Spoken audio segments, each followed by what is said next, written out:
alunos do 8º ano, vamos iniciar o nosso estudo da semana 1 do PET 2, unidade temática, o mundo contemporâneo, o antigo regime em crise, objeto de conhecimento, a questão do iluminismo e da ilustração. Pessoal, o iluminismo ele surgiu de um movimento científico durante o século XVIII. Esse movimento científico ele deu início ao método científico moderno com algumas inovações da ciência e a partir disso os pensadores e os intelectuais da época perceberam que seria interessante também organizar novas maneiras de pensamento para os governos da época, que até aquele momento seguiam o absolutismo. Muitas vezes esses governos utilizavam das formas autoritárias para dar a organização do modo que favorecesse as classes mais altas, os nobres e também aqueles que estavam envolvidos nesse governo, certo? A partir disso, nós temos então diversos pensadores que vêm com a crítica ao modelo absolutista de governo e, além disso, com sugestões de modificações na sociedade. É o exemplo de Rousseau, que criticou a forma absolutista de governo e, além disso, ele coloca a questão de que há na sociedade um contrato social, a partir do qual a população tem a minimização de alguns tipos de liberdades em prol da organização de um governo que vai proteger essa população, certo?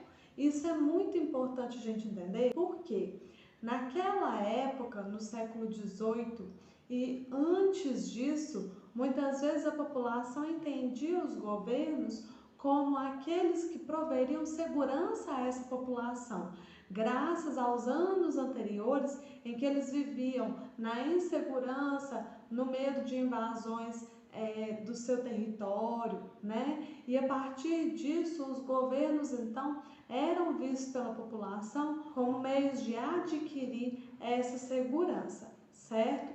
Então, Rousseau vem com a síntese dessa ideia, apresentando que havia esse contrato social para a continuidade do governo.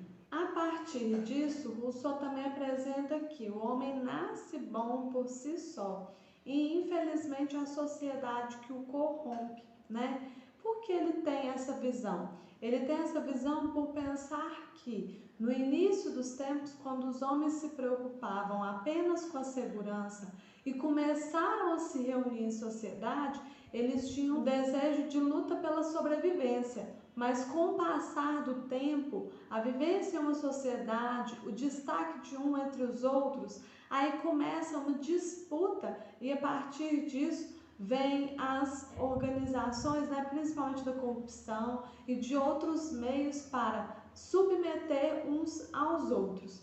Temos também por filósofo iluminista Montesquieu, que apresentou a necessidade da divisão do poder em legislativo, executivo e judiciário. Cada um desses poderes tem a sua própria atuação e é autônomo, nenhum deles interfere no outro. Então, por exemplo, o poder legislativo, ele cuida da organização das leis. E aí vem o poder executivo, que organiza a execução dessas leis na sociedade. Aí quem faz parte do poder executivo?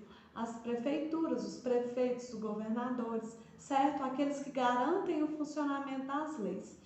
E o poder judiciário é aquele que, a partir de provas, uma denúncia ou então de observação de uma ação fora da lei, é ele que vai julgar e condenar aquela pessoa ou não, de acordo com essa lei, certo? Esses poderes devem ser independentes entre si, porque são importantíssimos e se houver interferência entre um e outro, haverá um mau funcionamento de um deles. Além disso, algumas parcelas da população podem ser favorecidas por causa dessa influência de um poder sobre o outro, certo? Além disso, nós temos também Adam Smith, que trouxe a teoria do laissez-faire, laissez-passer, que era deixe o mercado se autorregular, né? Então, o que acontece? Para ele, para Adam Smith, nós temos o quê? A economia, ela vai girar sem a necessidade do Estado ficar interferindo nela. Por quê? A partir da oferta e da procura é que haverá a fixação dos preços, a valorização e também a disponibilização dos produtos, certo? Com isso, então, nós temos a possibilidade de burgueses ascenderem socialmente pela falta da intervenção do governo nessa economia. E era esse um dos objetivos dessa ideia de Adam Smith, né? Apoiar os burgueses aí na sua evolução econômica. Então, a partir dessa teoria, os preços se autorregulariam. Se houvesse uma diminuição da produção de um certo produto no mercado, haveria um aumento desse preço, caso a procura continuasse a mesma. Se a procura diminuísse, esse preço também cai, certo? Então, é assim que ele coloca o funcionamento do sistema econômico. Hoje nós temos algumas consequências, né, por causa da pandemia e também por causa de outros cenários políticos vividos, de aumento do preço dos produtos de um nível geral. Então você vai no supermercado, o preço que você paga hoje é muito diferente do que você pagava há um ano atrás, né? Por quê? Porque a disponibilização desses produtos está um pouco mais complicada por causa das regras de isolamento social, né? Mas também por causa do aumento do valor dos combustíveis, né? A gente tem que levar em conta que isso influencia e muito na organização dos preços dos produtos que nós pegamos nas prateleiras do supermercado, por exemplo. Essa questão que a Adam Smith aponta, ela vem então com a questão do liberalismo econômico, da necessidade do Estado largar mesmo de influenciar diretamente na economia. E aí, como eu expliquei, era um interesse muito grande dos burgueses da época. E finalmente, né, gente, por que chama iluminismo esse século em que tantos pensadores organizaram ideias sobre movimentos políticos e econômicos? Porque seria o século das luzes, o século em que a razão tomaria conta de todos os locais, certo?